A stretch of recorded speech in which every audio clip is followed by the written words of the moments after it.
Congress high command ने हरियाणा के प्रत्याशियों की सूची पर बनाई सहमति। ध्यान से देखिएगा किस सीट से किसे मैदान में कांग्रेस पार्टी उतार सकती है। सारी डिटेल आपको देंगे, ध्यान से इस वीडियो को शुरू से अंत तक देखिएगा। चैनल को जरूर सब्सक्राइब कीजिएगा। फिलहाल सूत्रों के हवाले से मिली जानकारी के अनुसार कांग्रेस हाईकमान हरियाणा की सूची को लेकर सहमत है। आपको बता दें कि सब कमेटी ने भी अपनी रिपोर्ट दी है और हाईकमान ने हरियाणा के कांग्रेस नेताओं के साथ भी विचार विमर्श कर लिया है। जो गतिविधियां होनी थी वो हो चुकी है। अब बस हाईकमान ने अपनी ही सहमति के द्वारा अब प्रत्याशियों की सूची जारी करनी है। बताया जा रहा है कि कांग्रेस हाईकमान दूसरे चरण के चुनाव का इंतजार कर रहे थे ताकि जो प्रसार उन्हें करना था, जो बिजी शेड्यूल था, उससे जो है फ्री होकर वे हरियाणा पर फोकस कर सके। बताया जा रहा है कि कांग्रेस हाईकमान विशेष तौर पर हरियाणा पर नज़र बनाए हुए हैं। किसी प्रकार के ऐसे बगावती या बागीपन करने वाले नेताओं पर कड़ी नज़र है। नाराज नेताओं को मनाने के लिए भी पहले से ही जोर आजमाइश चल रही है। सूचना ये भी है कि हरियाणा के कई नेताओं को ये भी पता लग गया है कि किसको कहाँ से टिकट दी जा रही है। इसकी आहट के कारण ही कुछ नेता हाईकमान पर प्रेशर बनाने के लिए सोशल मीडिया का सहारा ले रहे हैं या कुछ ऐसे तीर छोड़ रहे हैं जिससे लग रहा हो कि वो कुछ बड़ा कर सकते हैं। लेकिन इन सभी बातों को ध्यान में रखते हुए कहीं ना कहीं कांग्रेस हाईकमान सतर्कता बरत रहा है। जहां भारतीय जनता पार्टी ने 10 के 10 जो है अपने उम्मीदवारों की सूची जारी कर दी है, वहीं आपको बता दें कि इनेलो ने 6 और जेजेपी ने करीब 5 और बसपा ने भी 5 प्रत्याशियों की सूची जारी की है। कहीं ना कहीं जो फील्ड में जो खालीपन है कांग्रेस पार्टी का वो देखा जा सकता है। रोहतक और सिरसा को छोड़कर अन्य लोकसभा क्षेत्र के मैदान में अभी तक कांग्रेस के बड़े बड़े दिग्गज नेता मैदान में नहीं उतरे हैं। हालांकि बीजेपी ने अपनी रैलियां भी प्रारंभ की हुई है कि विधानसभा वाइज रैली की जाए, अपने कार्यकर्ताओं के साथ जो है मीटिंगें कर रहे हैं। लेकिन कांग्रेस पार्टी में विशेष तौर पर संगठन न होने की वजह से कुछ दिक्कतें आएगी। कैप्टन अजय सिंह यादव ने यह तक कह दिया कि टिकट वितरण का काम करना है तो जल्दी से जल्दी कर लो, अगर लेट होंगे तो प्रचार प्रसार में देरी होगी जिसका नुकसान होगा और हो भी रहा है। लेकिन इन सब बातों को ध्यान में रखते हुए आपको बता देते हैं कि किस नेता को कहां पर एडजस्ट किया जा रहा है। रोहतक की बात करें तो रोहतक से दीपेंद्र सिंह हुड्डा का नाम तय है। आपको बता दें कि एक फेक लिस्ट भी जारी की गई थी, उसमें आशा हुड्डा का नाम था, लेकिन बताया जा रहा है कि आशा हुड्डा को लेकर कोई चर्चा नहीं की गई है। दीपेंद्र सिंह हुड्डा पर ही हाईकमान भी सहमत है और हरियाणा के दिग्गज नेता भी सहमत है। कोई किसी प्रकार की टिक्का टिप्पणी इस पर बाद में नहीं हुई है। उसके बाद सिरसा की बात करें तो सिरसा पर कुमारी शैलजा का एकल नाम फाइनल हो चुका है। हुड्डा गुट भी तैयार है और एसआर के गुट भी तैयार है। कुमारी शैलजा ने तो सिरसा में जाकर कांग्रेस के कार्यकर्ताओं व अपने खेमे के तमाम नेताओं के साथ बातचीत कर रही है। सिरसा और हिसार में रहकर सिरसा के लोकसभा चुनाव के लिए अपनी रणनीति तय कर रही है, अपने शेड्यूल तय कर रही है कि किस प्रकार कैसे जो है वे तैयारी करें। और अगली सीट है अम्बाला की। अम्बाला से वरुण मुलाना का नाम फाइनल है। आपको बता दें कि रोहतक, सिरसा और अम्बाला, इन 3 सीटों पर कोई किसी प्रकार की दिक्कत नहीं है। यहाँ पर प्रत्याशी पहले ही फाइनल हो चुके हैं। इन 3 प्रत्याशियों की सूची तो कांग्रेस को पहले ही जारी कर देनी चाहिए थी ताकि ये जो है अपनी तैयारी शुरू ही कर देते। उसके बाद यदि हम बात करें तो हिसार से ब्रजेंद्र सिंह का नाम फाइनल है।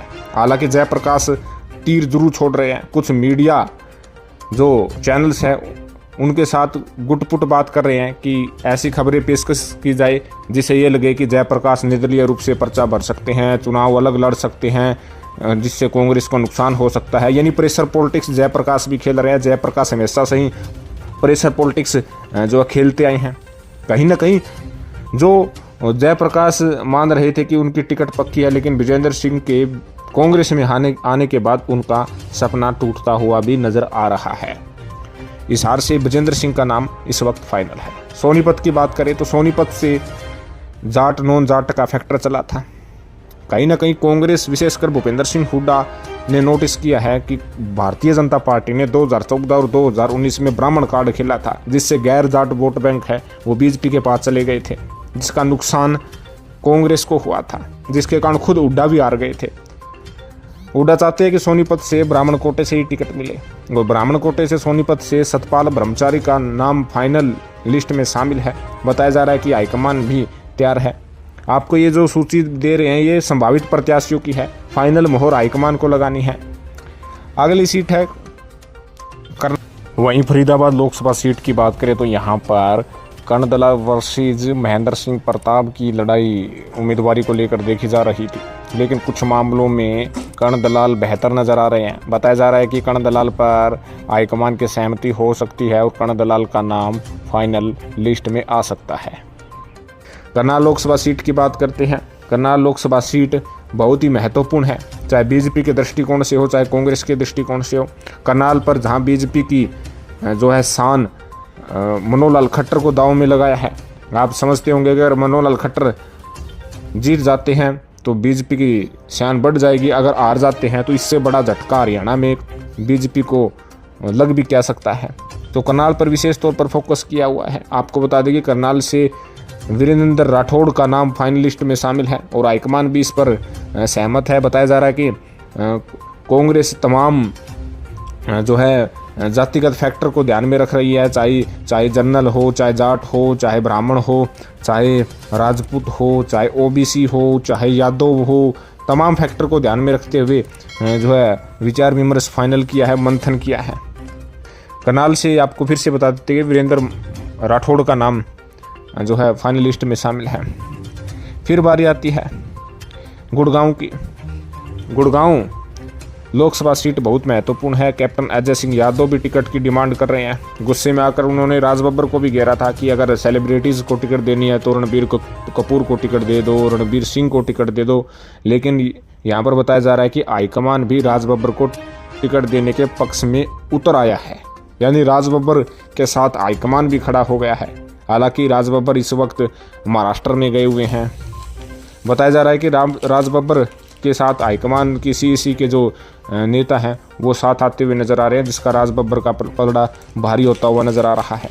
भिवानी महेंद्रगढ़ से राव दान सिंह का नाम जो है फाइनलिस्ट में शामिल हो गया है, क्योंकि एक सीट पर यादव यानी अहीर चेहरे को मैदान में उतारना था। श्रुति चौधरी की बुखलाहट देखी जा सकती है कि एक्स पर उन्होंने एस और एफ के बीच में जो नाम आता है यानी डी नाम आता है उसकी आरते जैसे पहली जो है बता रही है। तो सोच सकते हैं कि श्रुति चौधरी को भी ये मालूम हो गया है कि भिवानी महेंद्रगढ़ से दान सिंह भारी पड़ते हुए नजर आ रहे हैं, जिसके कारण उनकी बौखलाहट सोशल मीडिया पर देखी जा सकती है।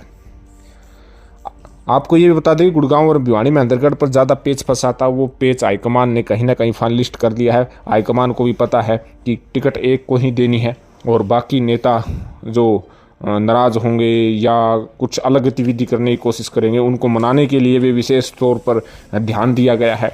कहीं ना कहीं 9 सीटों पर अपने प्रत्याशियों के नाम पर फाइनल सहमति हाईकमान ने बना ली है। अब बस सूची ही जारी करनी है, चाहे 27 तारीख को सूची जारी हो, चाहे 26 की रात को जारी हो। बताया जा रहा है कि राहुल गांधी के साथ भी इन नामों पर जो है बेसिक रूप से चर्चा हो चुकी है और अब फैसला बस मल्लिकार्जुन खड़गे को जो है आदेश पर करना है, जिसमें केसी वेणुगोपाल के माध्यम से सूची जारी की जाएगी। तो आपका इस विषय में क्या कहना है? क्या ये सूची जो फाइनलिस्ट की गई है क्या ये सही है? क्या श्रुति चौधरी और कैप्टन अजय सिंह यादव को टिकट देनी चाहिए? क्या सूची के माध्यम से जो हाईकमान ने जातिगत फैक्टर बनाया है क्या वो सही है? आपकी इस बारे में क्या राय है? कमेंट करके ज़रूर बताइएगा। चैनल को ज़रूर सब्सक्राइब कीजिएगा। धन्यवाद। जय हिंद।